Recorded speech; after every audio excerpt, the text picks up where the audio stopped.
पहले वीडियो शुरू हो जल्दी से सब्सक्राइब कर दो। एक समय की बात है। शांतिनगर नाम के एक गांव में 65 साल की एक औरत कमला देवी रहती थी। वो अपने 2 बेटों और उनके परिवार के साथ एक ही घर में रहती थी। कमला देवी को स्वादिष्ट खाना खाने का बहुत शौक था। उसे अच्छे कपड़े पहनने और आईने में खुद को देखने का भी बहुत शौक था। जब उसके बेटे काम पर चले जाते और उसकी बहुएं अपने काम में व्यस्त हो जाती, तब भी कमला देवी को किसी की परवाह नहीं होती थी। एक दिन उसने आवाज लगाई, अरे रीना, जरा इधर आओ। जी माँ जी, बोलिए। क्या तुम मुझे वो गिलास दे सकती हो जिसमें पानी रखा है? असल में कमला देवी बहुत आलसी थी। अपने पास रखा हुआ ग्लास भी वो खुद उठाकर नहीं पीती थी। वो हर समय किसी न किसी को बुलाकर अपना काम करवाती थी।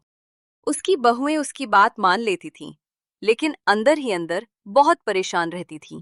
कमला देवी को खाने का भी बहुत लालच था। जब भी घर में अच्छा खाना बनता, वह रसोई में जाकर देखने लगती। अरे बहू, क्या बना रही हो? खुशबू तो बहुत अच्छी आ रही है। ऐसे ही वह उन्हें बार बार खाना बनाते समय टोकती रहती थी। जब उसकी बहुएं खाना बनाकर रसोई से बाहर चली जातीं, तब कमला देवी चुपचाप रसोई में जाती। वह एक एक पकवान को सूंघती और फिर कटोरी में भरकर अपने कमरे में ले जाती। जब खाने का समय होता, बहुएं पहले सबको खाना परोसती, लेकिन जब उनकी बारी तो खाना कम पड़ जाता। उन्हें समझ नहीं आता कि खाना कम कैसे हो जाता है। कई बार उनके पति भी उन्हें डांट देते थे कि उन्होंने ठीक से खाना क्यों नहीं बनाया। ये सब देखकर कमला देवी मन ही मन हंसती रहती थी। एक दिन कमला देवी के बेटे बाजार से बच्चों के लिए मिठाइयां लेकर आए। मिठाई देखकर कमला देवी से रहा नहीं गया। वह बच्चों के पास गई और बोली, बच्चों, ये मिठाई मैं तुम सब में बराबर बांटूंगी। तुम सब अपनी आंखें बंद करो और हाथ आगे करो। बच्चों ने वैसा ही किया, लेकिन कमला देवी ने चुपके से कुछ मिठाइयां अपने पास रख लीं और बाकी बच्चों को दे दी। फिर वह चुपचाप अपने कमरे में चली गईं। कमला देवी की आदतें यही खत्म नहीं होती थीं। वो अपनी बहुओं की साड़ियां भी चुरा लेती थीं। जब उसकी बहुएं साड़ियां धोकर सूखने के लिए तार पर डालती, तब कमला देवी चुपके से उन्हें उतारकर अपने कमरे में रख लेती। एक दिन रीना ने पूछा, माँ जी, क्या आपने मेरी लाल साड़ी देखी है? मैंने उसे तार पर डाली थी, लेकिन अब मिल नहीं रही। कमला देवी तुरंत बोली, नहीं बहू, मैंने नहीं देखी। शायद पड़ोस की सुनीता ले गई होगी। मैंने उसे ऐसी ही साड़ी पहने देखा था। ये सुनकर रीना को बहुत गुस्सा आया। रीना तुरंत कविता के पास गई और बोली, कविता, मेरी साड़ी गायब है और माँ जी कह रही हैं कि सुनीता ले गई। पर सुनीता ऐसा क्यों करेगी? मुझे नहीं पता, पर चलकर पूछते हैं। दोनों गुस्से में सुनीता के घर पहुंच गईं। रीना बोली, सुनीता, मेरी साड़ी तुमने ली है क्या? सुनीता हैरान होकर बोली, क्या? मैं तुम्हारी साड़ी क्यों लूंगी? माँ जी ने कहा कि उन्होंने तुम्हें ऐसी साड़ी पहने देखा था। सुनीता को बहुत बुरा लगा। वह बोली, मैंने किसी की साड़ी नहीं ली। तुम लोग मुझ पर झूठा इल्जाम लगा रही हो। इतना सुनकर वे दोनों वहां से चली गईं। अगले दिन घर में फिर एक और साड़ी गायब हो गई।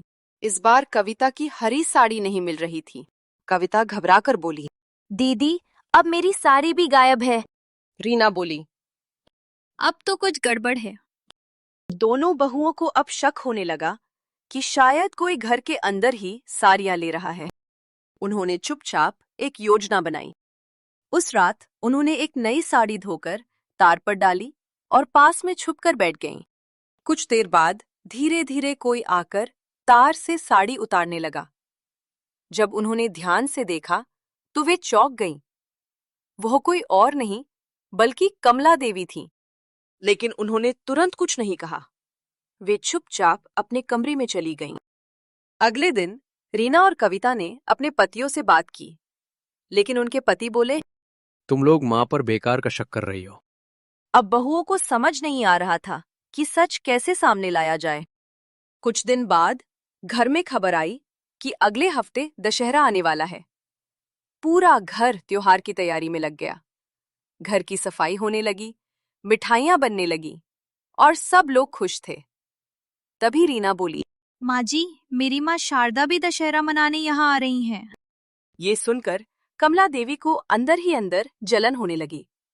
उन्हें लगा कि शारदा आएंगी तो सब उनका ज्यादा सम्मान करेंगे। अगले दिन शारदा घर आईं। बच्चे खुशी से उनके पास दौड़कर गए। शारदा बच्चों के लिए खिलौने लाई थीं, बहुओं के लिए सुंदर साड़ियां और कमला देवी के लिए एक सुंदर बैग लाई थीं। सब लोग बहुत खुश थे, लेकिन कमला देवी के मन में जलन बढ़ती जा रही थी।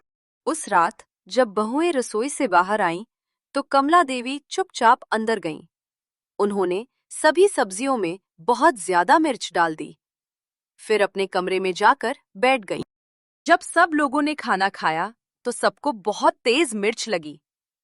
किसी से खाना खाया ही नहीं गया। सब लोग पानी पीने लगे। कमला देवी भी नाटक करने लगी कि उन्हें भी बहुत मिर्च लग रही है, लेकिन शारदा को कुछ अजीब लगा। उन्होंने देखा कि कमला देवी की प्लेट में खाना छुआ तक नहीं गया था। अगले कुछ दिनों तक शारदा चुपचाप सब पर नजर रखने लगी। उन्होंने देखा कि बठाइयां गायब हो जाती हैं, कि साड़ियां भी गायब हो जाती हैं, और कमला देवी अक्सर अपने कमरे में कुछ छुपाती रहती हैं। अब शारदा को पूरा शक हो गया। एक दिन शारदा ने सबको घर के आंगन में बुलाया। फिर उन्होंने कमला देवी से कहा, कमला जी, क्या आप वो बैग ला सकती हैं जो मैंने आपको दिया था? कमला देवी घबरा गईं, लेकिन सबके सामने उन्हें बैग लाना पड़ा। जैसे ही बैग खोला गया, सब लोग हैरान रह गए। उसके अंदर बच्चों की मिठाइयाँ, बहुओं की साड़ियाँ, आईना और कुछ पैसे रखे हुए थे। शारदा बोली, कमला जी, ये सब आपका ही परिवार है। आप इन्हीं लोगों से चोरी क्यों कर रही थीं? रीना और कविता की आंखों में आंसू आ गए। बेटों को भी बहुत दुख हुआ। कमला देवी शर्म से सिर झुकाकर खड़ी हो गईं। उन्होंने धीरे से कहा, मुझसे बहुत बड़ी गलती हो गई, मुझे माफ कर दो। उस दिन के बाद कमला देवी सच में बदल गईं। वो बहुओं की मदद करने लगीं, बच्चों के साथ प्यार से रहने लगीं और घर का काम भी करने लगीं। अब घर में झगड़े की जगह खुशियां आ गईं। शारदा भी ये देखकर बहुत खुश हुई कि कमला देवी का दिल बदल गया। अब जल्दी जल्दी चैनल को सब्सक्राइब करो और बेल आइकन भी प्रेस कर दो। अगली वीडियो में मिलते हैं।